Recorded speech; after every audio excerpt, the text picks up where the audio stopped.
In 1970, a car was born that would change the automotive world forever. Its name was the Lotus Super Seven S4, and nothing would ever be the same again.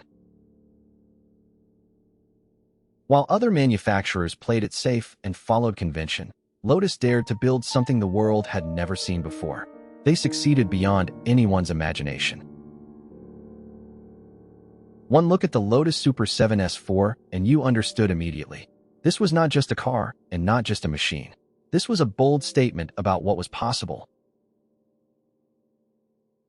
Sit inside a Lotus Super Seven S4, and the outside world disappears completely. The cabin wraps around you, the engine waits ahead, and only the road matters anymore. A 1.6L Ford twin-cam engine, 115 horsepower pushing through every corner, and a body so perfectly shaped that grown men stopped walking just to stare in silence. The car that Colin Chapman sold to Caterham, the car that never died. And that single fact tells you everything you need to know about what made this car truly special. This is the story of the Lotus Super 7 S4, one of the greatest automobiles ever built by human hands, and one of the most important machines of the 1970s. Welcome to the world of the Lotus Super 7 S4, a world where every curve, every sound, and every detail tells a story that enthusiasts still talk about today. The story begins in England, where Lotus had a dream that everyone around them called impossible. They proved every single one of those doubters completely wrong. The engineers who designed the Lotus Super 7 S4 were obsessed with a single goal: absolute perfection. They worked tirelessly, rethinking every component until nothing remained that was merely adequate. The Lotus Super 7 S4 was not designed by committee or by compromise. It was designed by passionate people who loved driving above everything else, and that passion shows in every line. Under the skin, the Lotus Super 7 S4 was nothing short of revolutionary. The 1.6L Ford twin-cam engine challenged every assumption about what was technically possible in a road car of that era. When the Lotus Super 7 S4 made its debut at the Motor Show, the crowd fell completely silent. Then, after a long moment of stunned disbelief, they erupted into applause. The first production Lotus Super 7 S4s rolled carefully off the line in 1970, each one assembled entirely by hand. Every car was a unique object, never quite identical to the last. Journalists who drove the Lotus Super 7 S4 for the very first time all wrote back with the same report: "This car is alive. It responds, it communicates, it rewards every input." The Lotus factory worked around the clock, every shift, 7 days a week. The entire world was waiting impatiently for the Lotus Super 7 S4 to arrive in their country. Every curve of the Lotus Super 7 S4 was calculated with mathematical precision, never guessed or approximated. The result was something that can only be described as pure automotive poetry. On the open road, the Lotus Super 7 S4 was completely untouchable. Nothing else at this price point could keep up through a corner, and very little could match it on a straight. The Lotus Super 7 S4 attracted the world's most discerning and experienced drivers to its showrooms. They walked in knowing exactly what they were looking at, and they bought without hesitation. Racing drivers who tested the Lotus Super 7 S4 on closed roads came back with the same verdict: "This is a weapon disguised as a civilized road car. Handle it with total respect." The Lotus Super 7 S4 competed directly against the Morgan Plus 4 at every level.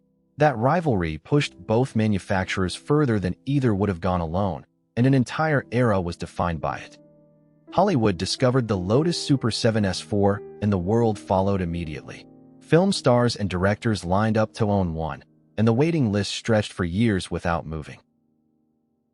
Motoring journalists from every major publication called the Lotus Super 7 S4 an absolute benchmark for its class. Car and driver stated plainly that it set the standard everyone else must now meet. The Lotus Super 7 S4 appeared in major films, on television, in fashion magazines, and advertising campaigns. It transcended the automotive world entirely and became a permanent symbol of its cultural era. At Goodwood, the Lotus Super Seven S4 proved its engineering credentials in serious competition against the best the world could offer. The results were nothing short of extraordinary. The car that inspired the Caterham Seven still made today.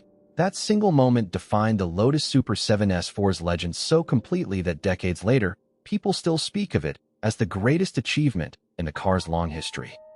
Buyers waited months, and sometimes waited years, for their car to be completed. The Lotus factory worked at full capacity, but simply could not build Lotus Super Seven S4s fast enough to satisfy demand.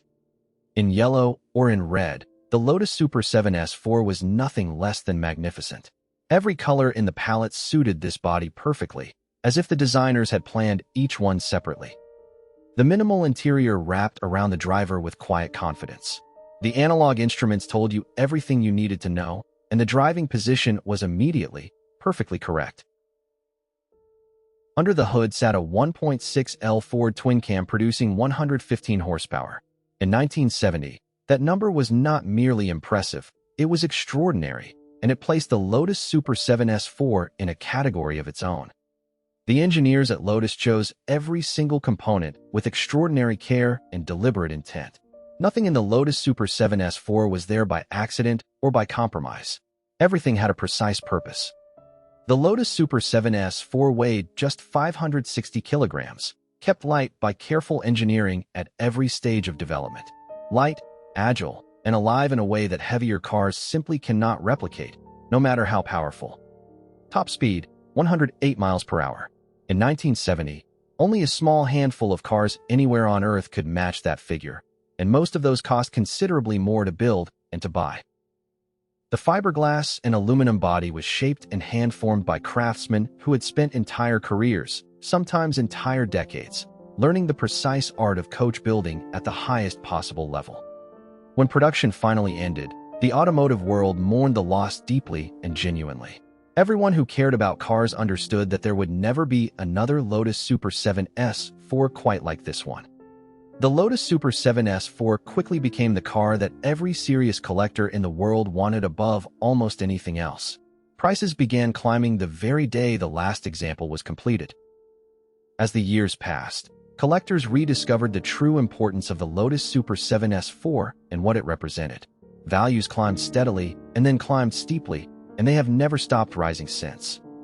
At auction today, a perfect Lotus Super Seven S4 in original unrestored condition commands over $30,000. And with each passing year, with each sale that sets a new record, that figure continues to climb. The Lotus Museum in Hethel dedicates significant space to displaying the complete Lotus Super Seven S4 lineage in chronological order. Every model represented, every story told, every detail preserved with absolute care.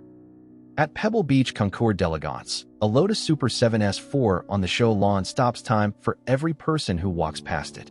Crowds gather quietly, and people stand in complete silence, just looking. The most serious collectors around the world insist on keeping their examples completely original. Matching numbers, original paint, undisturbed mechanicals, unrestored and entirely uncompromised by modern intervention.